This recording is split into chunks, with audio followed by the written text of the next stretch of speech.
Good evening. Welcome to Grand Blanc Township's board meeting for Tuesday, August 18th. If you'll join me in rising for the pledge. Allegiance to the flag of the United States of America and to the republic for which it stands, one nation, under God, indivisible, with liberty and justice for all. Clerk Robertson, would you please call the roll? I'd be happy to call the roll, Mr. Supervisor. Supervisor Bennett? Yes. Myself, here, of course. Treasurer Yancho? Yes. Trustee Ryder? Yes. Trustee Fike? Yes. Trustee Hugo is absent. Trustee White? 6 members present, a quorum. Thank you. And now I will entertain a motion for approval of the agenda. Somebody, Mr. Fike makes that motion, supported by Mr. Yancho. Agenda, on the agenda? Yes. Motion by Yancho, Fike, supported by Yancho. forgive me. Motion by Fike, supported by Yancho. Yancho. Okay, supported by Yancho. Okay, very good. Trustee White? Yes. Supervisor Bennett? Yes. Myself, yes. Treasurer Yancho? Yes. Trustee Ryder? Yes. Trustee Fike? Yes. 6-0, motion passes. Thank you. Now we'll move to public comment. We just ask that you keep your comments to 3 minutes or less. Mr. Yancho, you're keeping the time? Yes. Okay, we have first Sherrod Piggy.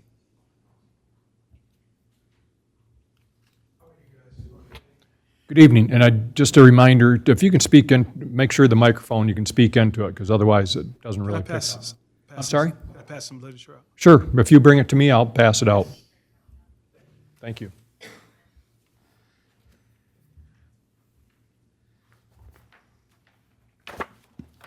Go ahead. Yes, I spoke to you, a couple of you guys in private about a situation that happened over at the Grand Blanc Senior Center. And I thought we had resolved with it and went over today and talked to the young ladies at the Monday Township. And they were very nice. I think we hopefully got it resolved in talking to them.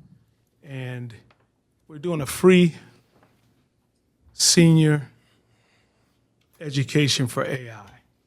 That's what we're doing. And somehow it just blew out of proportion.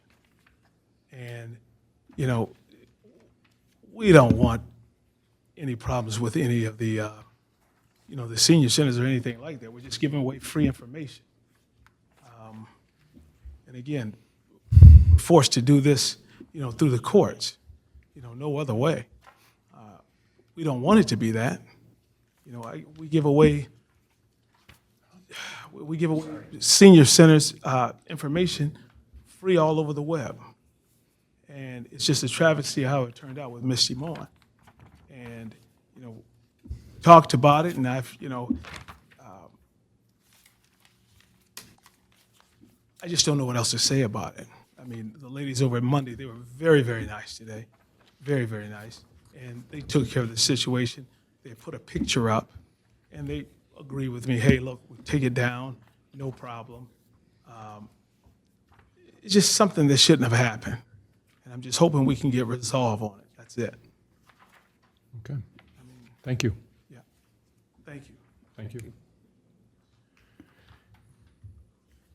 Greg Baer.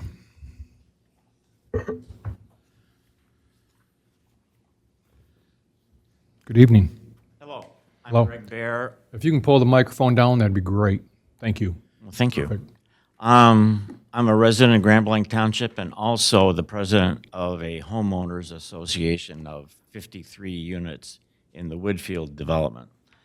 I'm here to talk about speak to the no-knock policy that you're considering later. From time to time, we have people like to knock on close proximity homes to get the bang for their buck in peddling their services. We don't like that. And so we highly support your consideration of the no-knock policy. Thank you very much. Okay. Thank you. Thank you for coming tonight. Miss Susan Hendricks, Dr. Hendricks. Dr. Andrews, Grand Blanc Township. I'm here about the flock cameras. It's going to be a bit much.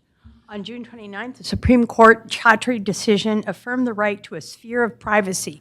Phones and GPS trackers need a warrant, so obviously flock cameras, ALPR cameras do as well. The concern is a pinpoint data leading to actually collection to make a mosaic of information for which you need a warrant. And this is not protected right now. There's misuse. A Florida woman is wrongfully charged with vehicular manslaughter, 7 felony charges, jail impoundment, 7-month legal involvement. A Detroiter filed a wrongful arrest suit. It cost the city $10,000. A woman in Wisconsin is boxed in and accused of murder with guns drawn. All of these were flock misreadings. There's also the big question, who gets to decide? Who gets to decide what's on a hit list or what is suspicious activity, or to write algorithms to identify certain vehicles? What cameras are used for? Who in the future will misuse this data once you put it and have it in place, even if you are honorable, later on this is accessible to others. This flock checks 20 million plates per month, but they have a less than 1% crime clearance rate. So 99.9% of the time, we're scanning innocent people with no help for us. ALPRs have been found on bike paths, nature trails, public parks, wilderness areas, community pools, reproductive clinics, schools and preschools, gyms and rec centers, and children's gymnastic rooms, as well as splash pads. At least 15 cities have flock-powered real-time crime centers that have live recorded surveillance hubs that they're using for everything. Flock won't say where they are or how many there are. As an example, in Kalamazoo, the police had at least 54 searches that did not even use plates. ALPRs would identify your car, inside your truck, faces, and everything else. It's not just a license plate reader. They're also trying to use Lyft and Uber cars now as surveillance. Over 15 law enforcement officers have been arrested for stalking using flock cameras. And that's just the ones who've been arrested. We are tracking protesters, people seeking health care, and even op-ed writers. Flock has reinstalled cameras after they've been vetoed to removed. All over the country, LA, Seattle, Austin, Ferndale, Ypsilanti, communities are getting rid of these because of the surveillance and the Fourth Amendment rights problems. This is a privacy that is protected, and we shouldn't be protected.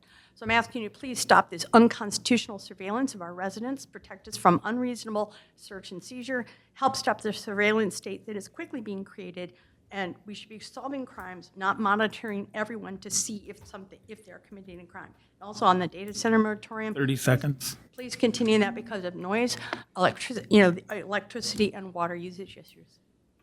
Okay, thank you. Todd Gilbert.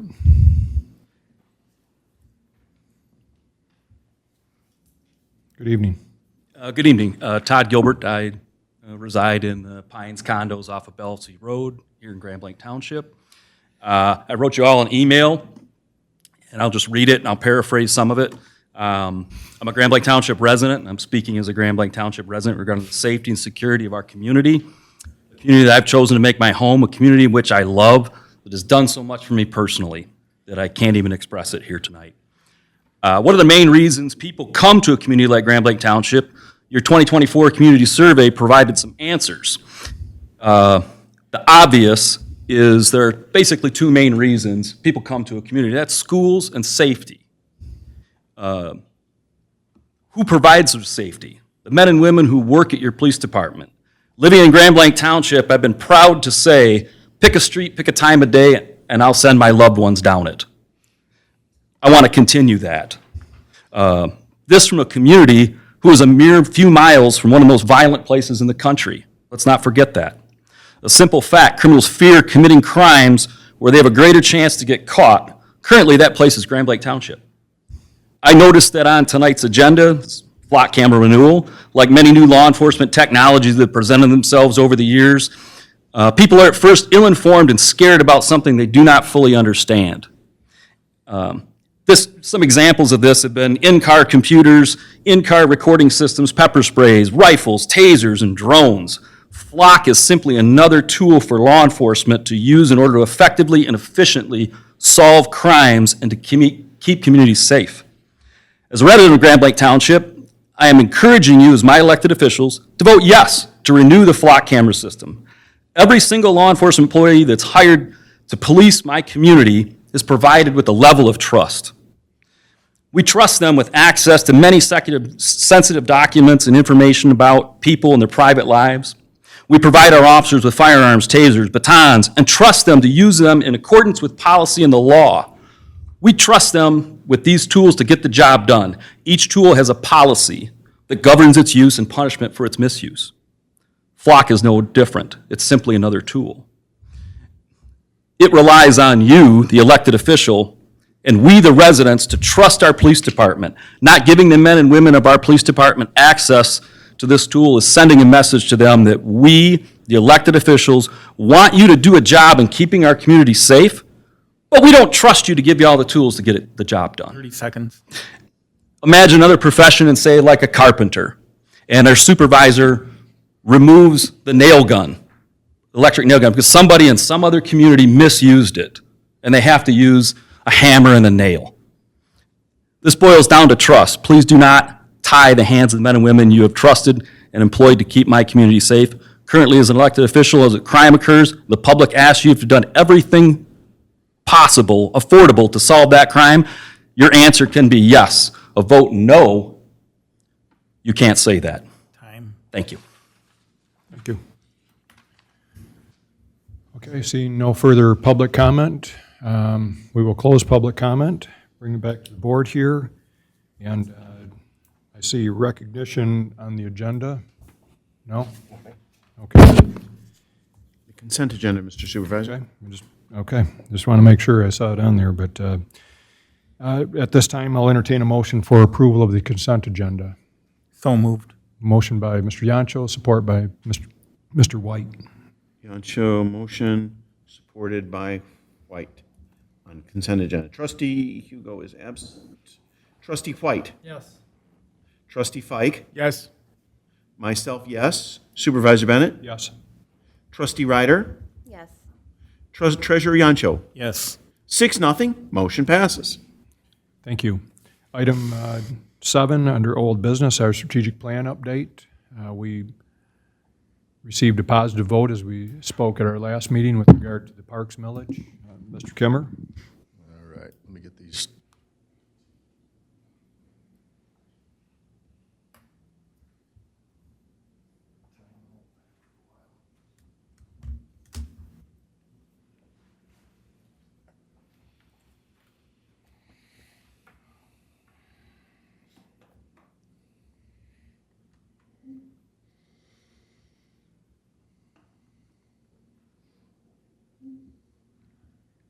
We'll just leave those on for now. Okay, so with the Parks and Rec millage passing, now we have a better idea of the funding coming in for the next 10 years for the Parks and Recreation Department.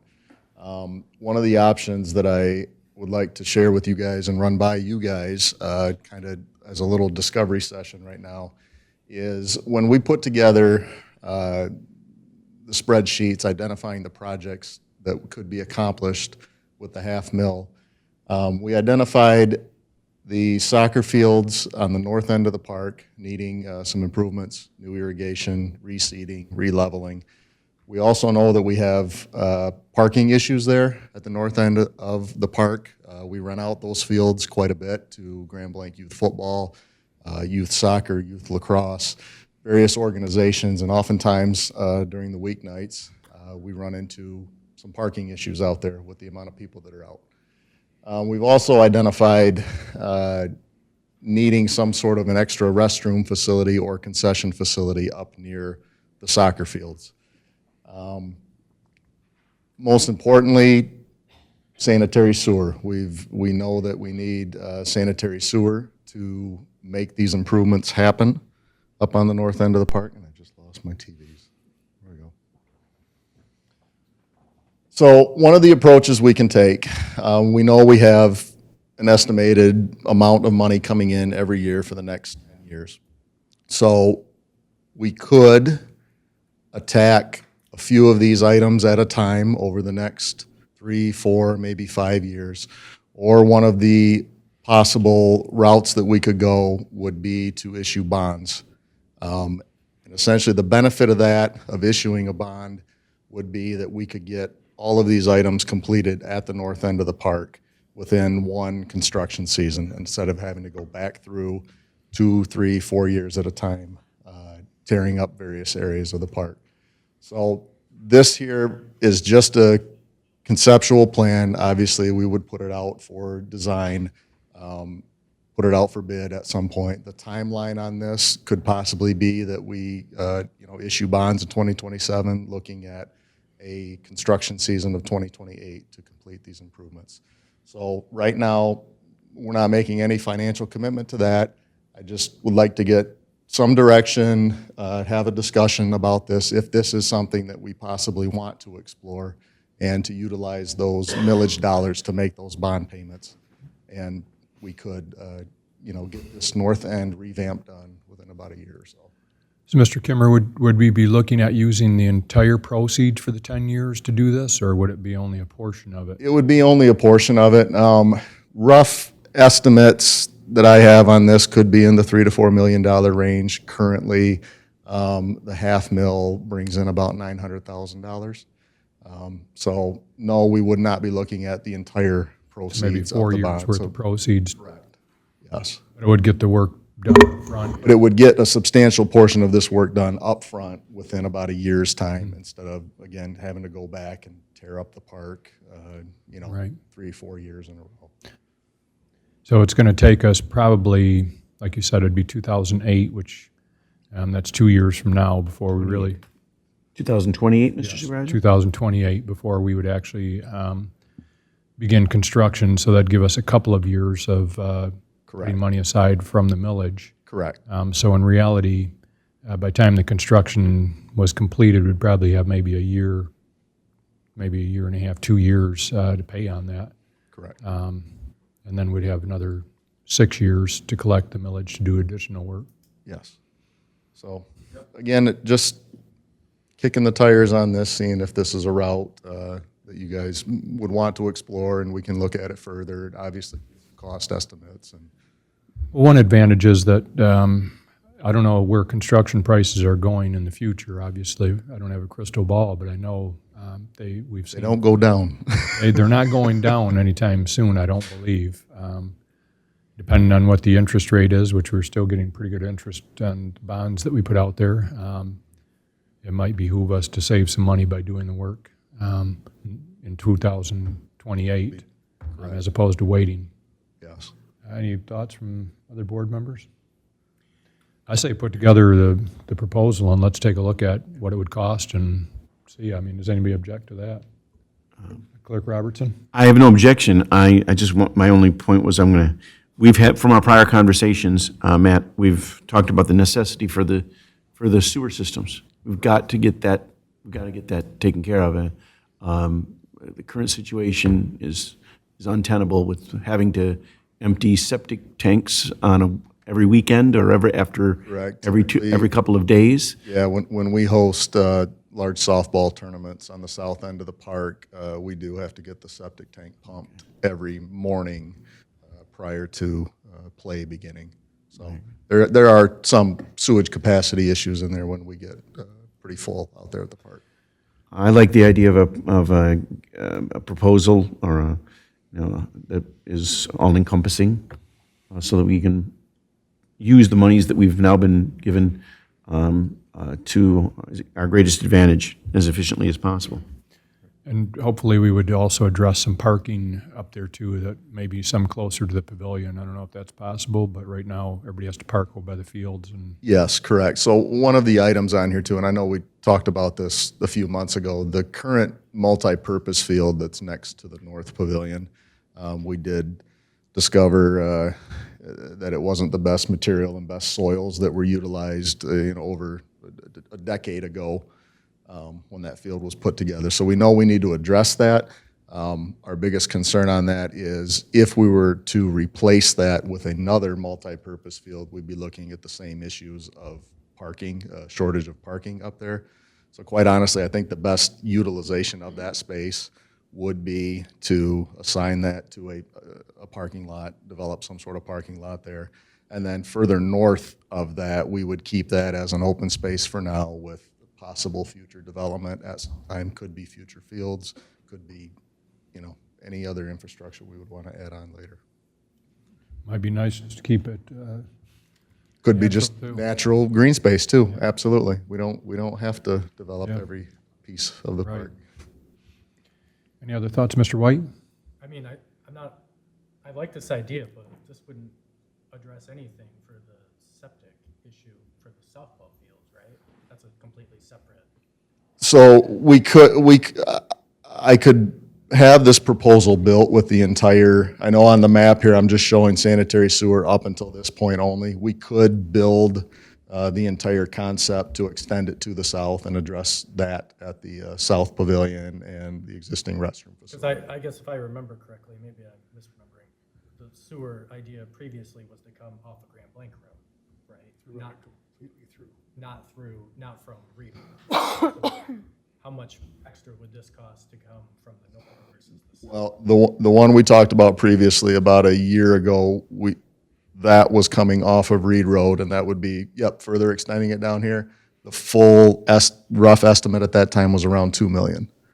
But that was strictly gravity main sewer, and the reason that it gets so expensive is because of the distance we have to cover, the depth of the pipe. So there are other alternatives we could look at. We could look at maybe installing a pump station here and there, and then getting it to a gravity system that could potentially lower the cost. We could definitely look at multiple different options to address all that. Mr. Yancho? Does this sewer also include municipal water? So we already have municipal water through the entire park. There's a 12-inch water main that runs the entire length of the road that our existing facilities out there are already connected to. So many of our residents have complained about not having a splash pad. Sure. So, and it seems like the holdup on that was being able to use municipal water, so we don't have a rust issue? So, correct, we could, if we were to build another splash pad, I believe we would most definitely tie it into municipal water. One of the things that we would have to address, though, is the water waste coming off of that if we did not do a complete recirculating system. So we would need some sort of a sanitary sewer option out there if we were to install a splash pad. So would it be possible sometime in the future to build a splash pad on the north end of the park using this sanitary sewer? Yes. We could plan it for that future expansion. A splash pad could potentially be in that north area, the vacant area north of the North Pavilion right now. We could leave that as a possible area for splash pad as well.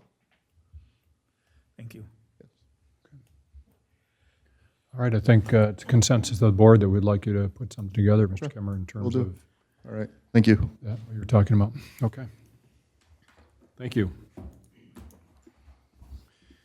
Second item under old business is the board will hear a presentation regarding the data center moratorium that we placed on the record, I don't know, about 6 months ago, I guess. We're going to hear from our planning consultants, Giffords Webster, and we have Mr. Smith with us.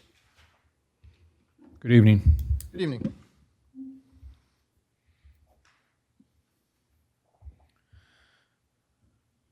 So in your board packets, you received a memo from Giffords Webster kind of giving an update of the moratorium that you folks put into place back in January of this year.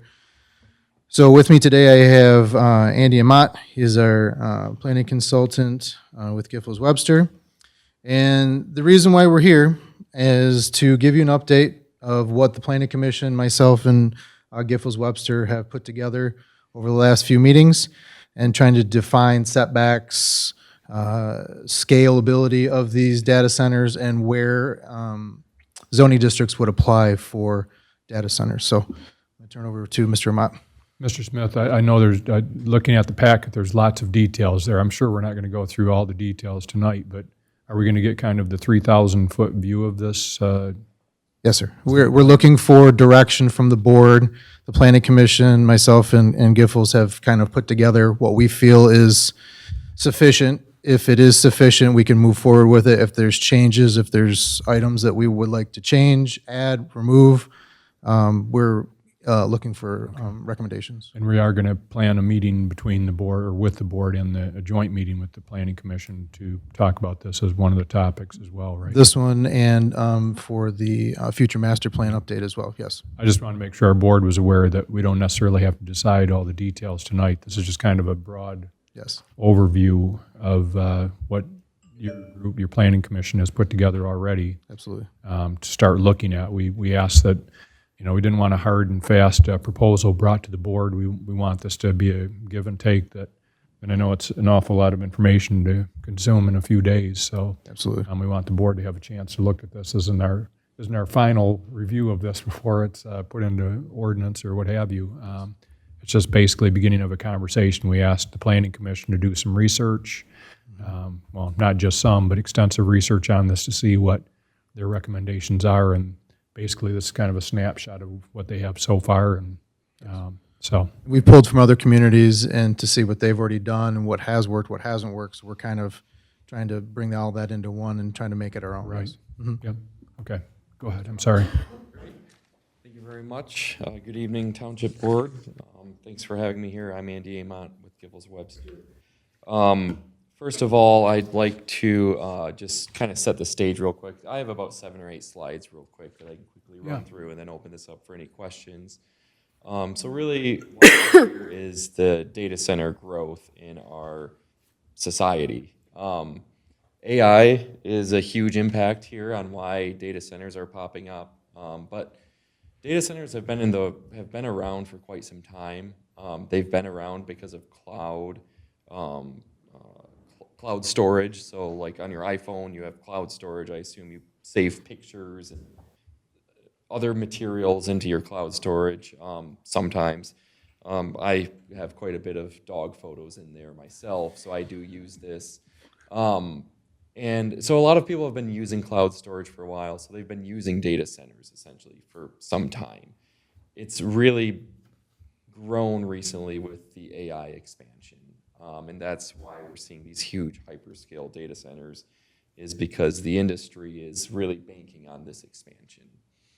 So really, yeah, things that are used by many people are really associated with data centers: apps, banking, email, business operations. So data centers are really, when they are looking to build, they're really looking for 3 main things. That's latency, redundancy, and security. Latency is really the amount of time it takes and the fluidness to store, transmit, process, and receive data.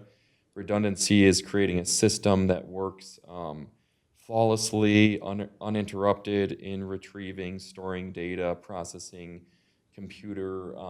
high-powered computer systems, and security, making sure that their premises and the physical infrastructure is protected and secure. There's really 3 main types of data centers in our society. The hyperscale is really what a lot of us are seeing in the news these days. There are 2 in the works here in Michigan. There might be more, but there's 2 big ones. The one in Saline Township, which is a Oracle OpenAI hyperscale data center, and there's a Google one planned in Van Buren Township near DTW Airport in the works as well. So those are 2 that are making the news locally or localishly. These data centers are looking for really 5 key things in their location. That's electricity grid. So they're looking for very high electrical transmission lines. They're looking to stay connected through fiber routes. They're looking to stay cool in terms of having water availability to cool their systems. They're looking to minimize risk in terms of natural hazards, and they don't want to be in a place. They don't want to build where there could be a hurricane tomorrow. And compatibility, so areas that also may have other noise or nuisance impacts nearby. So just setting the stage for zoning here, though, I think this topic is really contentious in today's day and age. I want to remind everybody, though, that one of the key principles of zoning is that when you are considering something like a data center, a community can't zone it out outright. You can't just say prohibited forever. A community needs to be able to, per state law, be able to recognize that a use exists and find out where it's supposed to go and what kind of regulations should govern the use. It's really, I know some communities have kind of acted like this doesn't exist and just pray and hope that it doesn't come locate in your community and cause nuisance, but that's exactly the wrong approach to take. The right approach is acknowledging it exists and regulating accordingly. So just quickly touching on our work so far. When I say our work, it's myself, Mr. Smith, and the planning commissions, for the most part, have put together this work so far in terms of the draft. And that was, I believe, attached in the packet. And it is, again, it's a work in progress, but it's about a 90% draft in terms of extent. We're just looking to fine tune some details. So we are defining data centers in terms of accessory versus principal data centers, and then minor versus major. Accessory data centers would be some sort of some sort of data closet or some sort of data room that is serving to support perhaps a larger office use or a hospital or a university building or something along those lines. And then the minor versus major data centers we have a definition for. There's the hyperscale that I brought up earlier would definitely be a major data center, but there are some kind of minor data center types that are currently in existence in Michigan and have been for some time. There is an example, I brought up the Van Buren Township. Google, there's actually a currently operating data center in Van Buren Township that's about 25,000 square feet. That'd probably be something along the lines of a minor data center.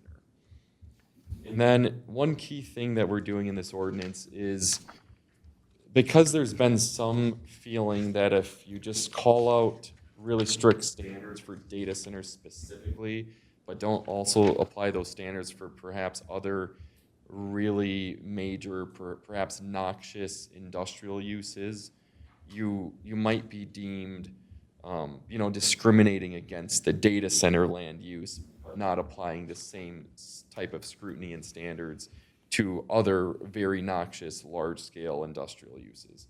So what we did is we also provide standards that really regulate all such large-scale industrial uses, and you'll see the list in there. I'll quickly touch on it.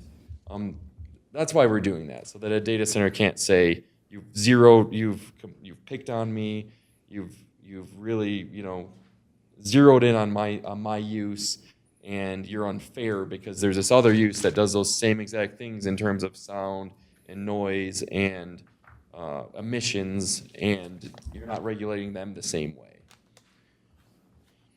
So as proposed, accessory data centers will be allowed in a lot more districts. That's because they are just those largely interior data closets, storage rooms that operate and I'll get to it in a minute, that operate a larger scale use like a hospital or a business park or something along those lines.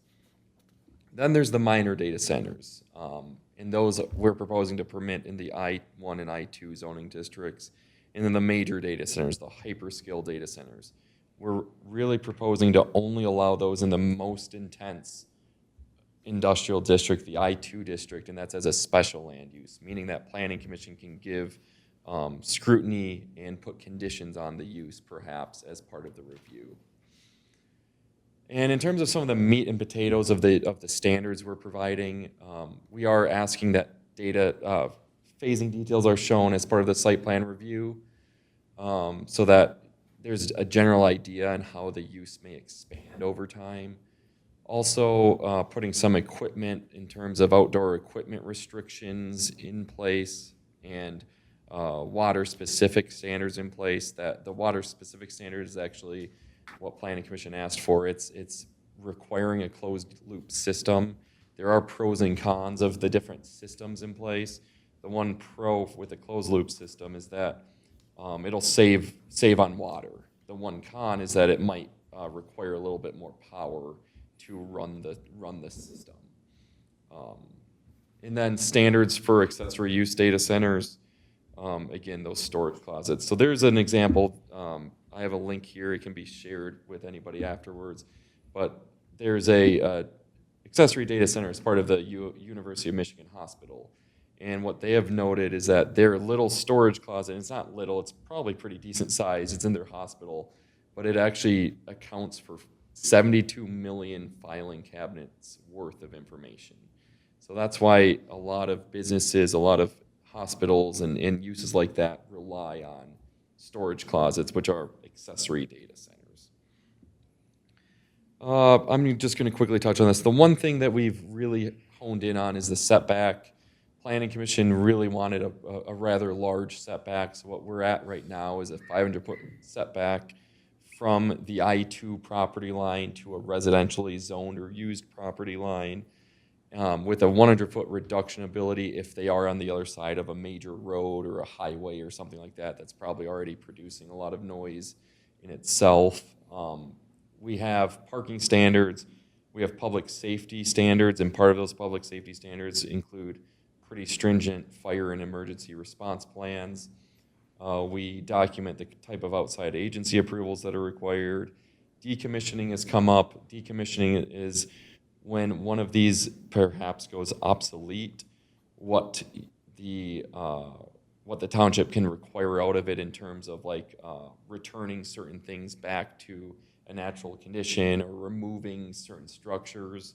Right now, we're requiring decommissioning of any outdoor structure or equipment, which is a pretty important aspect, because then perhaps that you make that property a little bit more marketable for future use, so that it's not just going to be an obsolete data center throughout the end of time. And then we added some more thorough landscape screen requirements. Then attached to the document there is we have two other key considerations, and that's perhaps a new noise general code ordinance that would regulate noise in terms of different types of noise, A-weighted and C-weighted decibel noise, as well as infrasound, which is kind of more of the vibrations and hums that go along with some of this equipment. And then a construction ordinance, which would regulate long-term construction jobs, which a lot of people have seen in the news is one of the biggest concerns with like the Saline Township data centers, the fact that construction is just 24/7. There's construction trucks going down the streets, making noise 24/7, and it's pretty obnoxious, but maybe a reason that construction requirements should be regulated in a general code. So in terms of next steps, we did address a few considerations that the township attorney has answered for us, which we definitely appreciate. The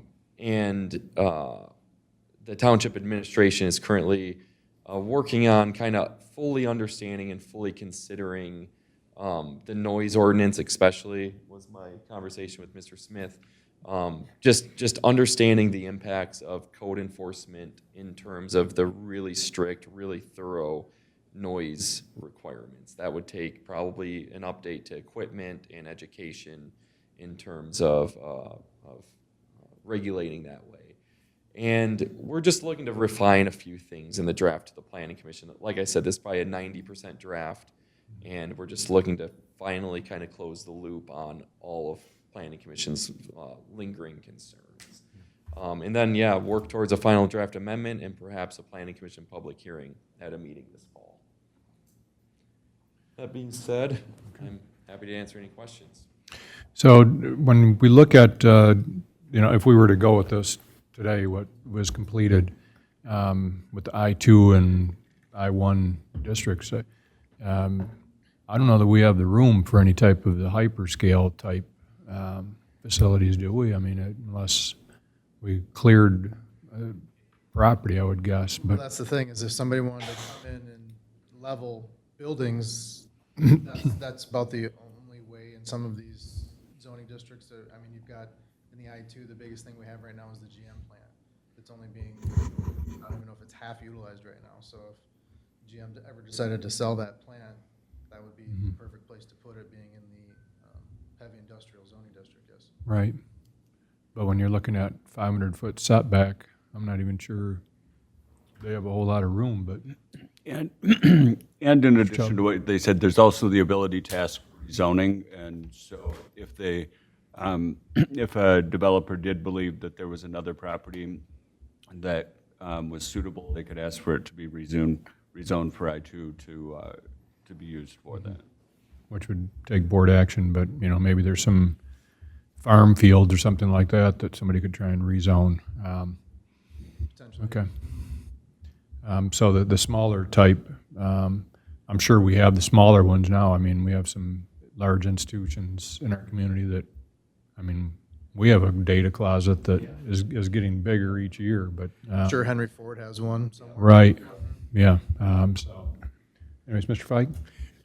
I'm wondering, does the state have a law, or would we have a provision that somehow my consumer's energy bill won't go up because of a data center being Working on built? that, to my understanding, the state's, I think it's their Public Service Commission is currently working on how each data center, when they apply to build with their utility authority, are they appropriately paying for the consumers, you know, are they appropriately paying for their share and their reason for consumers, you know, upgrades in their lines and in their power plant. I don't know how much the community, the local jurisdiction can really do for that. That is a concern, though, because I don't feel it would be, and I'm not sure too many people would feel comfortable with residents or businesses subsidizing utilities. So we rely on that is a Public Service Commission issue, I believe, but hopefully they're hearing the voices loud and clear that we don't want to subsidize them. But I am hearing from residents that they know that, you know, whatever size data centers that they exist, the concern is that they be placed in places that aren't obtrusive and that they aren't, you know, going. Sound is kind of a crazy thing because, you know, we've regulated based on decibels, you know, for most part, you know, through history, but now it's more of the, you know, low-grade hum or whatever you want to call it, which really registers low on the decibel meter, but yet is annoying to have to live near. So I think, you know, all of us on this board and our residents want to make sure, and I'm sure on the Planning Commission as well, want to make sure whatever we come up with doesn't get us into hot water legally by saying your regulations are so stringent that you can't even build, you know, a small manufacturing, let alone small data center. So we have to balance it with how do we do that. But I also want to make sure everybody knows we have no formal proposal for any data center here in Grand Blanc Township. You know, the property that we have that's developable, we're trying to bring things that bring jobs and that type of thing. I wouldn't say that we're, you know, courting anybody or anything else as far as data centers. We just want to be prepared when somebody does present a formal offer to us or a plan. Absolutely. Mr. Yancho? So far, we've been talking about regulating data centers because of there are a number of potential cons to having a data center. Are there any pros to having a data center? So there's obviously a little bit of a tax, there's a little bit of a tax increase in terms of local property taxes. That goes up because these are very highly taxed, high assessed properties. The other thing is it can provide a little short stint in terms of construction. The construction jobs associated with buildings, sometimes they have 1,500 to 2,500 construction workers that are perhaps working on a particular site. That there's an argument that improves local business, you know, local restaurants, local lunch establishments, dinner establishments, local retail, because these construction workers are in your community so often. Andy, could I have you clarify, because it almost sounded like you said that there would be a tax increase if these things came, and I think what you meant to say would be that the township could benefit Correct. from increased tax revenues if a Yep. data center came, correct? Correct. That's a very largely assessed tax property by your taxes. There was one being proposed here in Genesee County. I'm not sure of a formal offer yet, but I think it was about a $3 billion taxable value. Currently, our entire taxable value for Grand Blanc Township is about $2 billion. So you're looking at, if it's a small community, their tax revenue could, soar because we're actually the largest, have the highest taxable value of anybody in the county. So for a small community to get a $3 billion tax boost is going to be huge for them. But we don't have anything proposed like that here. One thing a lot of them are asking for, though, is tax abatements. So they actually, Sure.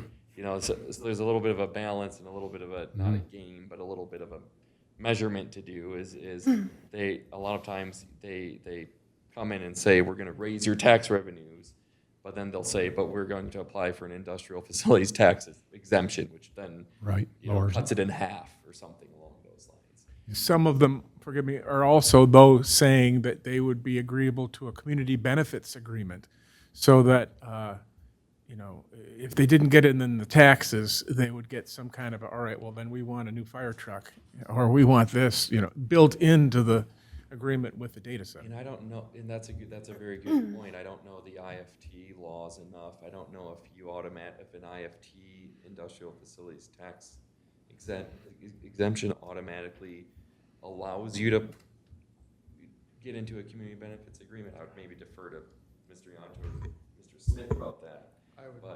I would defer to our assessor, but I don't believe that's possible.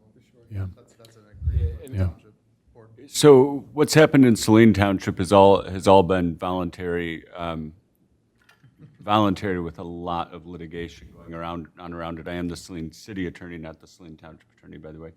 But the reality is I think the total of the community benefits has been around $50 million, which sounds like a lot of money, but when you look at it as a percentage of the actual development being $50 billion, that is trivial. I mean, you would hope to get a 10 to 15% voluntary community benefit, and they're at 1% or something like that. So it's really not very much, but I do believe they expect to get $150 million a year in tax revenue. So it's a pretty stunning amount of money that can come from these. Well, I know there's quite a bit to read there, Mr. Yancho. Technology is moving at an incredible pace, faster every year. And you talked about decommissioning.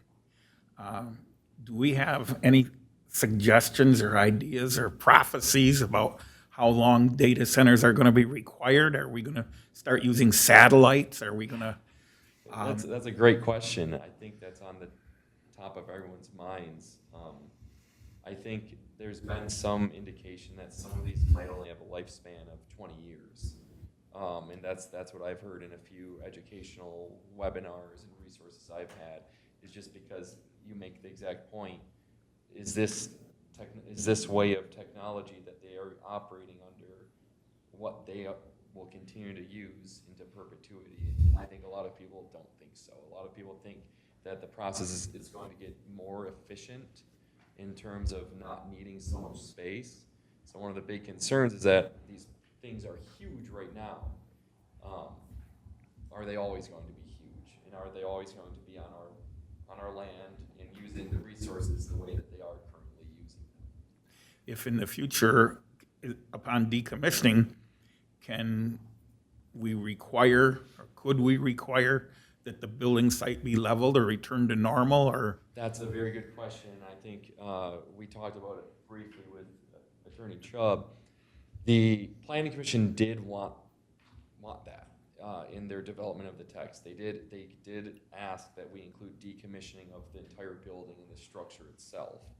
And there's a little bit of a fear that that's not really a thing in any other land use, and that would be kind of zeroing in on data centers themselves in terms of the building. The decommissioning language itself right now that we've offered has all outside equipment, so generators and water towers and all of that may assist a data center, we can decommission. But right now, as drafted, we are not decommissioning the building. The big box stores have been using the fact that they may be obsolete in certain areas to defeat our tax revenue. So I'm thinking that they're going to use the same tactic. Well, and the other thing is, we've seen where retail has gone. We have all over our state and even in our county, malls that used to be, the place that everybody went to, even big box stores that, I think the municipalities would like to see decommissioned, but they sit there vacant. Video stores, we had, dozens of them around. We have one right here in our community that's still vacant, so times change, technology changes, and the building, once it's put there, stays there unless somebody buys the property and repurposes it. So it is a concern of mine, as well as, the reuse of, and then when you get all that technology in there, who wants to pay to have all that removed is not cheap either. Mr. Lemata? So I'm glad you brought that up, because obsolescence is a big deal. And, when I got involved in local government, it was me, tilting at windmills against the big box store and how that all came about, and claiming obsolescence. They fine-tuned that legal argument to the point when you build a big box store, you immediately file with the Michigan Tax Tribunal saying it's already obsolete. When you built it, it was obsolete because it's a one-off. Nobody else uses it. And that's where that whole dark stores theory came from. I wouldn't be surprised to see something like this where you did the same thing. You built a big data center, and the minute you build it, a year later, you're at the Michigan Tax Tribunal trying to defend your value that you put on that building because they're saying that it's obsolete. There's nothing else it can be used for. So I think it's a really valid point. I think it should be something that's included in that ordinance. And I know they tried to do something with making that a bigger challenge through the state legislature and state tax code, and failed miserably. So that would be a word of caution that I think the board should, kind of insist on. And we're looking at that obsolescence factor, and is there any way that we can protect that? Because it is a big deal. So we're saying, hey, we're going to get all this great tax value is going to come in. Look at the revenue we're going to bring in.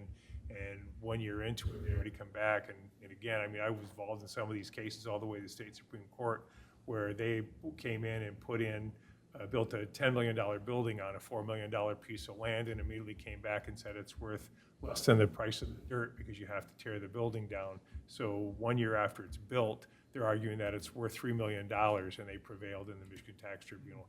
That would be a huge concern for any community that's thinking about allowing data centers in. Mm-hmm.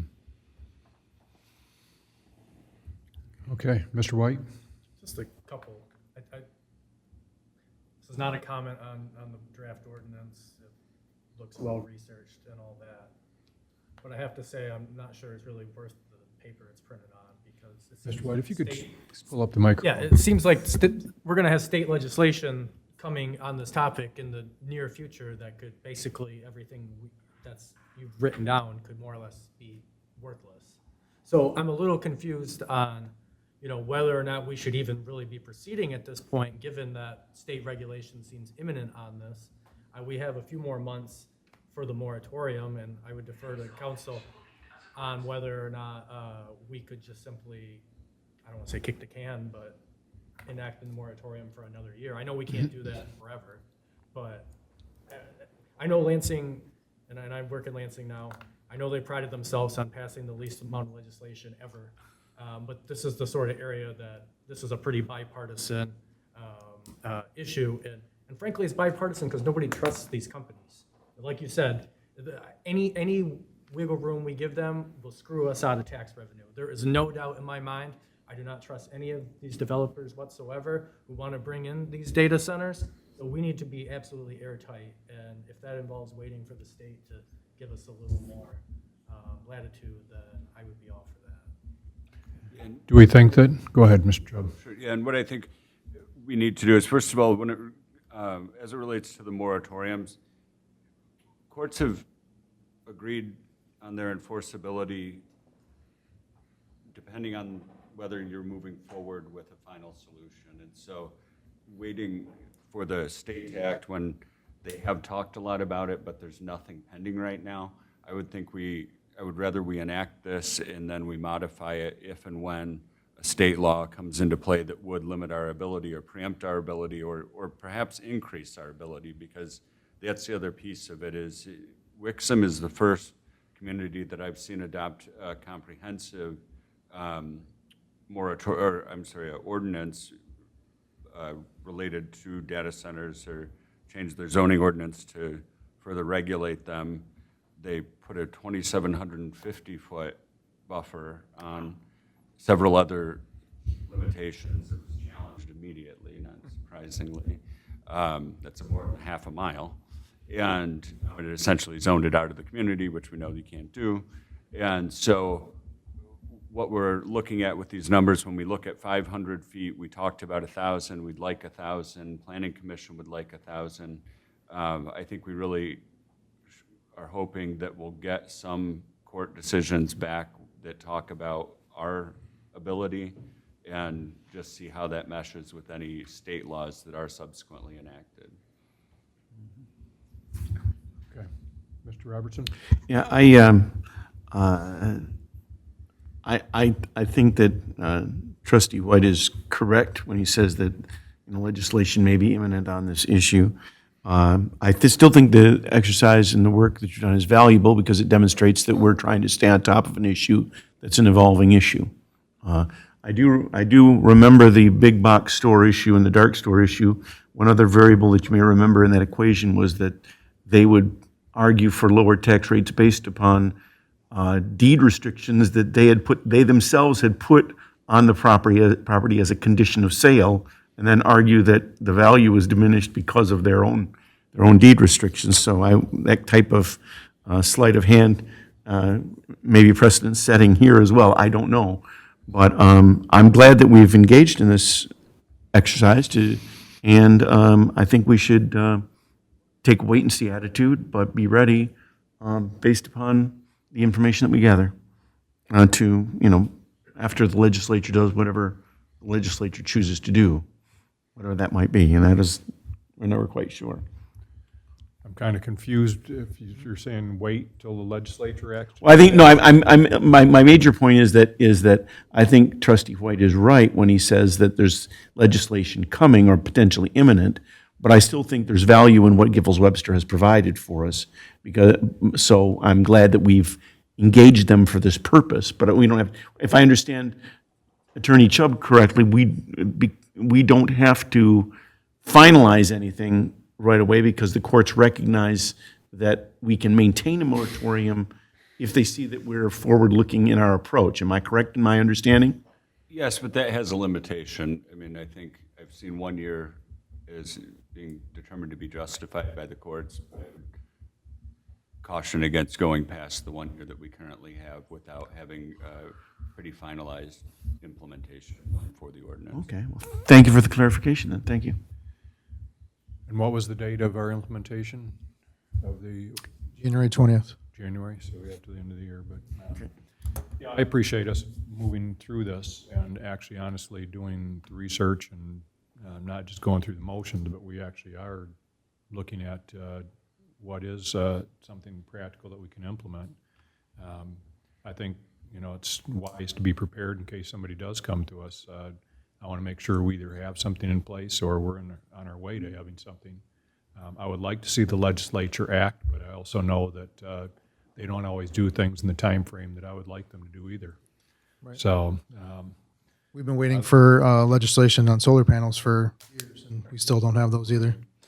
So anyways, I think we proceed, and our next, what I would like is, board members to give any kind of input, go through, it's quite a lengthy document, a lot of detail, go through it, and let's, if you want to forward your concerns, what have you, to myself, Mr. Smith, Mr. Lima, to either one of us, we can take it from there, and we will be scheduling a meeting sometime in the future between the Planning Commission and the board as well to Yes. talk about this and a few other issues. Yes.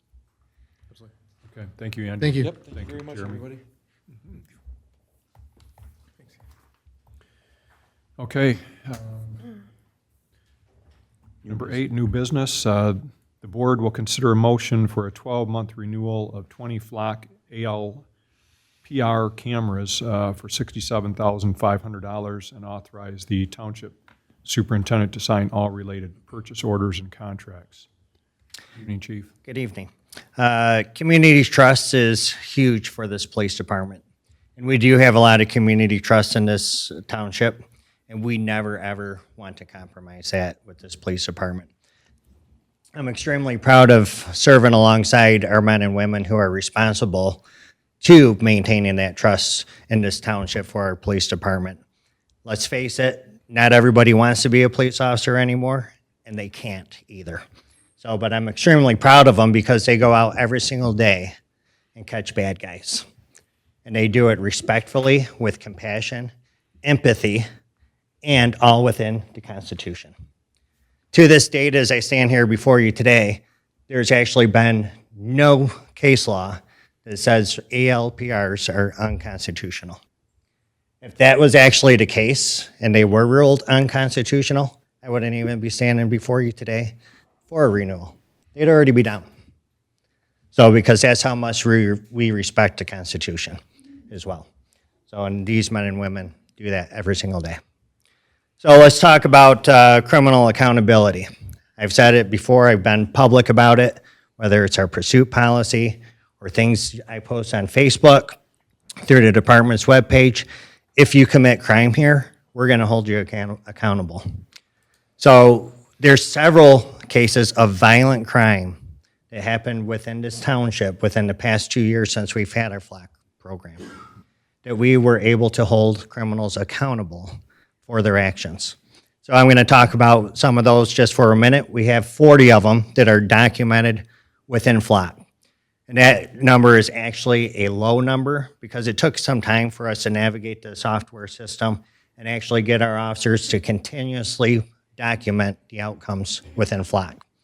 But just to name a few, an armed robbery within 3 weeks after we put the FLOC cameras up. Armed robber going around to the Walgreens. So we were able to solve that case only due to FLOC. Let's talk about a drive-by shooting that happened last summer. So it resulted in started out as a road rage. There was a witness who had actually caught suspect vehicle on a ring camera. It was a very blurry image. So what we did was pull up the victim's car to find out where he was at along Hill Road, where this road rage incident started. Immediately following that vehicle was a very similar image of what we obtained through the Ring doorbell footage. Now, criminals, they don't usually reside where their car is registered to.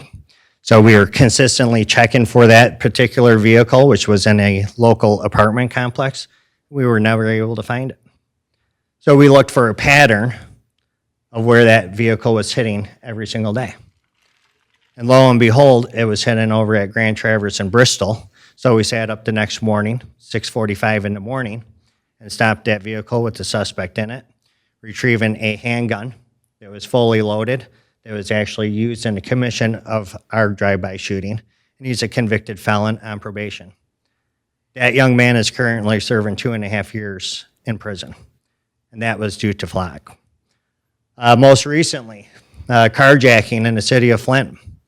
They put that in, entered that, and over at Fenton and Maple, our officers got an alert that that carjacking suspect was now within Grambling Township. Our officers, many of them actually working today, sitting behind you, immediately responded to that area, taking not only that victims or the carjacking suspects into custody, they also took another vehicle into custody that was with that vehicle doing armed robberies in the city of Flint. And we did a Facebook post on that, and the victims, the son and the son's, or the mother of the son, actually responded thanking our officers and our response. Recently, we had another car get stolen within an apartment complex, and we were able to pull up video or the flat camera footage and finding that particular suspect vehicle later. A week later, that vehicle was responsible for 17 home invasions within Genesee County. He had stolen another car down in the Fenton area. Flint City had picked up that vehicle that was stolen, gets in a pursuit. The two suspects bail, they catch them, and then the van that we seen in the original video was parked 2 blocks away. So we were able to put all that together and then submit that to the prosecutor's office. That's just 4 cases that I name out of those 40. And it's not all about catching criminals. Let's talk about the 2 missing people that we immediately found and getting them back to their loved ones or determined that there was nothing actually wrong with that individual. Let's talk about how we intercepted a suicidal suspect. We get a broadcast from 911, get the plate number, that he's possibly heading back to his residence to grab a handgun and to end his life. Utilizing FLAC, we found out what his last location was within the township. We stationed an officer there. We were able to safely stop that vehicle before he was to get home, before he could do self-harm or self-harm to officers if he wanted to go that route as well. He voluntarily surrendered his weapons, and we got him medical treatment. So that's just a few cases that, we've had great success utilizing flat cameras. And as I said before, I would not stand before you today if these were unconstitutional. I've also invited our FLAC rep, Mike Lampman, in, because I know that you guys may have questions about FLAC itself, where Mike could answer those questions for you. Chief Rennie, I just wanted to say I've given the flat cameras some very serious consideration over the past years, and I just want to explain a little bit of my support for their continued use here in the township. In the 2 years, as you said, this technology has helped us basically solve more than 30 significant crimes and dozens more that are maybe not as significant but still important. Just as importantly, I'm not aware of any abuse of the system, and we have the safeguards and regular audits and technology designed to alert police command to potential misuse.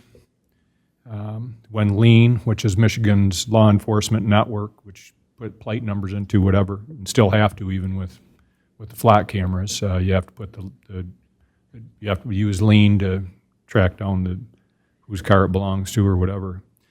When LEAN was introduced, there were similar concerns, from what I'm aware of, about how new technology might be abused, and those concerns were legitimate, and so are some of the concerns being raised about FLAC. Our responsibility is to put strong checks and balances in place, and then hold ourselves accountable to them. This issue is also personal for me. More than 25 years ago,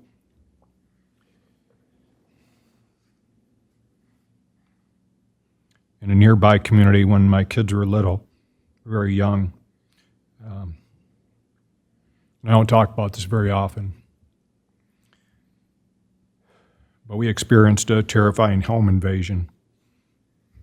While my wife and children and I slept, intruder was in our home for about 4 hours. Our vehicle and many things were stolen from our home. Took more than a month to recover our vehicle, and roughly 6 months before the person responsible was apprehended. For those months, we lived in fear of not knowing who had violated our home or whether they might return. I rarely speak about that experience, but it has shaped how I think about public safety. Had technology like FLAC existed, I believe there was a very good chance that individual could have been identified and apprehended within hours, and our family could have started healing much sooner. Technology always requires appropriate safeguards. Toll booths, store cameras, cell phones, and so many other technologies collect information about our daily lives. The question is whether we can use technology responsibly to make our community safer while protecting individual rights. I believe we can. We do it already. I value the safety of Grand Blanc Township, and I believe it's one of the reasons also why people choose to live and raise their families here and have their businesses here. I'm confident in the checks and balances surrounding the system and what I've seen, and I am proud to stand with our law enforcement professionals and trust them with effective tools to help keep our communities safe. And I know you brought Mike with you from Flock, and Mike, would you like to say a few words? Thank you, Mr. Supervisor and members of the board. Thank you so much for having me here. My name is Mike Lampman. I'm a Michigan resident. I live over just west of Grand Rapids. I want to thank you for being a partner with us the last 2 years. And if you have any questions, I'm more than happy to answer anything that I can. Mr. Fike? I have a couple of quick questions. Let's get some stuff out of the way. They don't check for red lights, correct? If you ran a red light, the Flock is not recording that. That is correct, sir. So our cameras are only used for criminal offenses, so nothing civil or traffic related. And it's not even a capability inside of the platform to issue any type of ticket or citation from those. Same with speeding. You're not watching and recording and sending it. Same That's thing. correct, sir. There is no speeder radar built into the cameras. How do you share this information with other jurisdictions? So the data belongs to your city and your township, and so the data is actually controlled solely by your police department here. So they get to review and select anybody that they wish to select to share that data with. They could restrict the access entirely to themselves and share it with nobody else, or in this case, sharing across the most of the state here for connecting criminal investigations. As we talked about, a lot of criminals do travel across borders and across jurisdictional lines, and that's where the power of the tool comes in from. Mr. Robertson? Thank you, Mr. Supervisor. I support this item. I support the continuation of the contract.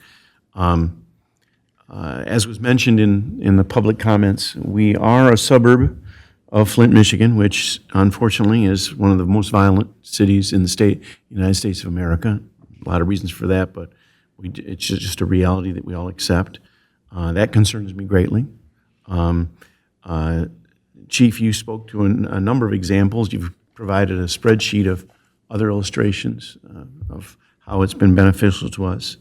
I have confidence in the department and in the safeguards that exist through our usage of it and in the contracts, as I understand that they're written.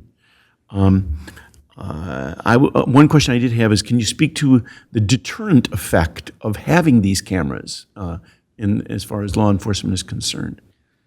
So I'm not sure if there's an exact deterrent effect on, the flat cameras itself. The deterrent is you come through here, you commit crime, we have another tool to hold you accountable. And that's what we're going to do as a police department, the same that we've always done it. So as Mike just spoke, crime has no boundaries, so there will always be criminals. I don't think that we're ever going to eliminate them and deter all of them, but we're going to have the tools to hold these criminals accountable and put them away so they don't come back here and victimize somebody else. Okay, well, I want to keep my constituents here in Grand Blanc Township safe. I believe these flock cameras help you do precisely that. I support their continuance, and I encourage support for item 8A. Yes, Trustee Ryder. Hi.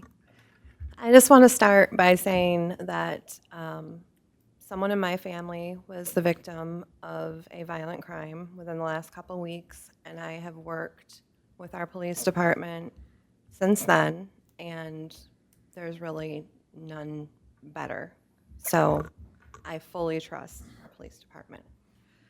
I went on the portal, and I could be wrong because I'm not familiar with the website, but it's showing that we share our data with over 1,600 agencies. That is correct. Okay. I couldn't read the whole thing, but I saw at least 4 federal agencies on that list. that's a concern. I know that Flock has, we talked about this yesterday a little bit, is in the process of tightening up their procedures. I was hoping to see something that would make me more comfortable with it. And like I said, I trust you guys completely. I don't know who's in Alabama. You know, I think that that is a very broad sharing. I don't know why we would need to be, because they have access. I realize that doesn't mean that they have used it, but they do have access. So I am wondering why we couldn't restrict that to local and state within Michigan. Maybe Ohio, but as far as in terms of federal agencies and all over the country, that concerns me. That is always an option that we can consider, is restricting those. But the reason why we have those, as I said, is crime has no boundaries. So if that person who is a victim of a violent crime, if it was reported 14 hours later and you were unaware of it, they're already through Ohio, they're through Tennessee, and they're in Atlanta, Georgia already. So for us to be able to communicate with that agency and say, hey, could you go down there because it just hit your flat camera, or vice versa, if we're able to save a small child from a kidnapping and say that this person or a terrorist is in your area right now, I think that does better for our community and others. Chief, correct me if I'm wrong, but the church shooting, immediately after, didn't we locate the shooter having been with a couple of people, and we located the people that he was with, and one of them was out of state by time we located them? Yes, yeah, but that was through the cell phone. Oh, through cell phone and not through Flock? Yes. Okay. That the FBI worked. The same principle? Right. That the person that... Well, FBI did that. It was more of tracking that particular cell phone, which is completely different. Flock only takes an image as it passes a particular point. That's it. There's no continuous tracking. So when you're sharing with, as Ms. Ryder mentioned, the 1,600 other law enforcement agencies, the data that's being shared is basically the photo, right? I mean, in order for anybody to identify, it doesn't tell us who's in that vehicle. It might or might not even have a picture of the plate that's readable. Yes, it has a picture of a plate and the side of the car, kind of the side view, rear view of the. And that would be the extent of the data that's being shared. And no people who are identifiable inside that vehicle. So if you want to find out who the owner of that vehicle is, you have to have the plate number. Yes, I have to cross-reference that through lane. So you'd have to go use a different system, which also requires tracking. Correct. That you have to put in your password, whatever, and is auditable as well. So there's two things you have Correct. to... And I could probably have Mike touch on this, but Flock has came out with enhanced security features, which it is mandatory for officers. I think this is nationwide, so don't quote me on it. I'll let Mike speak to that. But having a case number associated with each and every search. You want to speak to that one? Yes, and Mr. Supervisor also touched on that too, so I will confirm for you that our system is a point-in-time image of the rear of the vehicle and also a license plate, and so with that, it's not connected to any external databases that could reveal the registered owner or who's in that vehicle. There's no way to track the potential driver or any passengers inside the vehicle. As far as recent controls go, we did recently announce that we're going to make it mandatory for audit assistance. Right now, we've been leaving it up to local jurisdictions to determine how they wanted to do their auditing, whether it's going to be a monthly, quarterly, annually type of check inside the department. We've released a recent tool for audit assistance where our system will automatically flag out, I would say, abnormal types of searches that will automatically get forwarded out to supervisors to preemptively show any type of potential misuse inside of the system rather than being a random search on side of a spreadsheet, basically. We've also announced that by the end of the year, it's going to be mandatory for all searches inside of the case all searches inside of the Flock platform are going to require a case number to initiate that search. Right now, that feature has been optional but highly encouraged for all departments, but it is going to be mandatory by the end of the year. Okay. Mr. Yancho? So with all new technology, technology changes, the rules and regulations change as time goes on. Is it fair to say that this is an ongoing process, that the Flock company is pursuing changes to make the system safer, more effective, et cetera?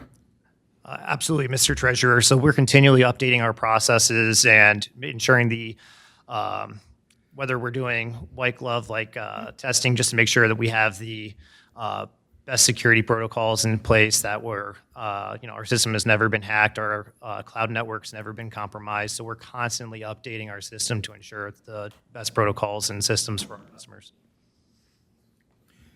Okay, Mr. Yancho? Yeah, I've been around a little longer than most other people in the room. I remember that when Social Security numbers came out, people were upset that their privacy was being impinged upon because they were required to get a Social Security number. Same thing happened with real IDs. People thought that their privacy was being invaded because they were required to get a real ID. I think that this is, well, in fact, I know that when license plates first came out, people were objecting to the fact that that their vehicle was being identified by a license plate. You don't remember that, do you, Mike? I don't remember that part. My grandma told me that part. That's way back. That's way back. But so I think that we're having some growing pains, but I think that's normal with any type of technology change. We just authorized the use of some grabbers for our vehicles, and I think that this may go hand in hand with the use of grabbers, where we can identify a vehicle and then stop a vehicle. So, I think we're putting together more pieces, more tools for our police department to do their fantastic job that they're doing. I know Ms. Ryder had a few more questions, I think. Sorry.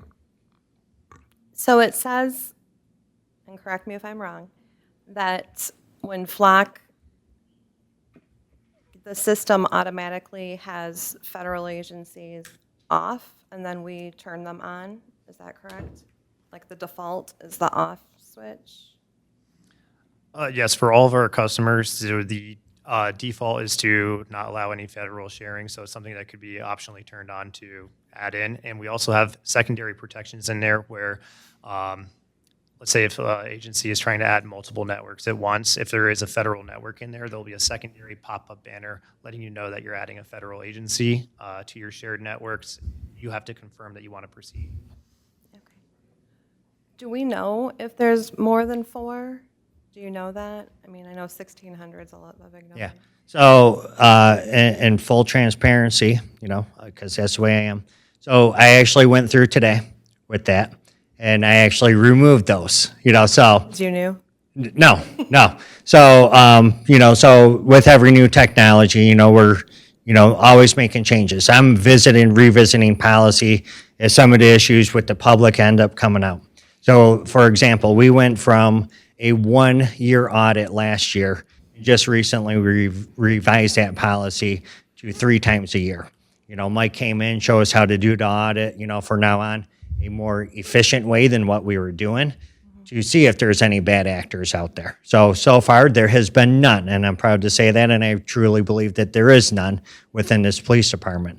But I did also look how are we getting these, there's too many people being allowed to give access is what it was. And it was all supervisors and command staff, but we needed to narrow that down is what I looked at today. So we narrowed that down. I got with my captain, and now it's just me and the captain. And we came out with, hey, this is what we're going to allow, and this is what we will not. And what we are going to allow moving forward is any police department, any verified police department. So no prosecutor's offices, no federal agencies, stuff like that. So Are they able to search any crimes, or is there a filter of some sort where they're not the outside agencies? I mean, do we have certain crimes that they can search for, or are they just able to look for anything? Yeah, so the investigative search reasons are a required reason to, are a required field in order to run a search inside the Flock system. And with that, those line up with the FBI's NIBRS codes. Off the top of my head, I believe there's 55 or 56 of those. But it has to be an actual criminal complaint that you have to fill out in the field in order to run the search. Like an existing criminal complaint? Exactly. I've got a question if you want to take a look at yours for a minute.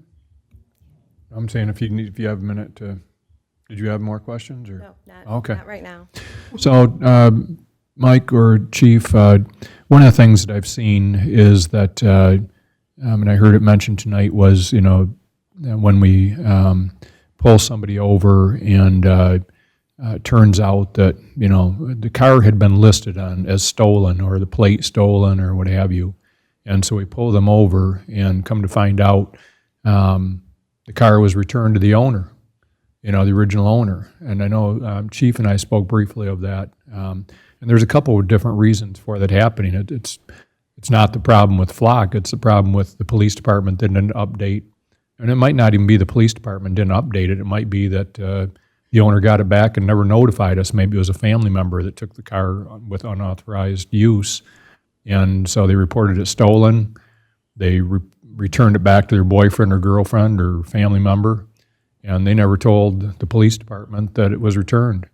And so when the police have that listed, I understand, in their system as a stolen vehicle, if we see it, we're going to pull it over if it's in the system, and that would happen with or without Flock. Is that true? yes, that's correct. So, and with anything that you input in data entry, there's always a chance for human error. And that not only with Flock, but also with lean. So you could do that as well. So we're not going to eliminate lean, just because of a data entry error. And like you said, there are reasons why that vehicle would still hit on Flock as a stolen vehicle is because the agency that was responsible for inputting that into lean never took it out. Or, as you said, the victim never reported it back to police that they've self-recovered their vehicle. So I think we've covered this pretty good, but, if I'm an officer, can I, out of curiosity, just, hey, I want to see where my wife is, where she's at in Grand Blanc Township. Can I just punch her plate in or, punch it into the system and No, it's got to see where have she's a at? legitimate criminal complaint for us to be able to do that. So when I access the Flock system and I want to see where my wife is, it's going to ask what is the reason, and one of the reasons isn't checking up on my family members. It's I have to put in a case number, or I have to put in, the actual criminal code that you're saying that. That's correct. And if they were found at this police department to do that, they would not have a job because that's falsifying a document. Yes, Treasurer Yancho? There's actually safer ways to track your wife. is to buy a tracking device and put it in the trunk. That's a lot safer and more efficient, I think, than relying on Flock. So That's your personal thing, but I have my ways, but the other thing, social media thing out there that I know the answer to, but I'm not sure many people have heard, but that a young kid hacked into a Flock camera or something like this. That's kind of one of the urban legends out there. Can you address that? Absolutely, Mr. Supervisor. So with that situation, Basically, the simplest way to say it is that person never hacked into our system.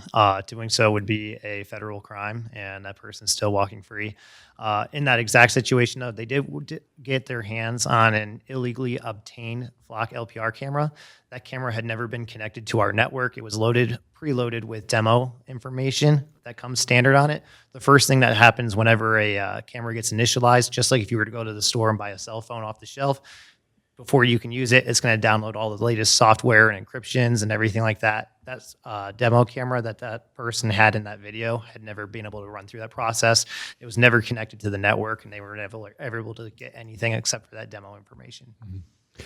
What about the concern that I hear from people that, well, this is a private company. You know, Lean is operated by government, but Flock is operated by private business. And, you know, how do we know they're not sharing information or whatever? So in our terms of service with you all, so our contracts explicitly state that your township or the owning entity owns 100% of the data. We are contractually obligated to never sell your data. We are not built that way. We're not a free service like Google or Facebook that provides things for their customers for free and then sells their data as part of the user agreement. We are a fee-for-service company, and you all are paying us for that service, and then we're the custodians of your data for you. The photos that the Flock camera are taking of the back corner of the car,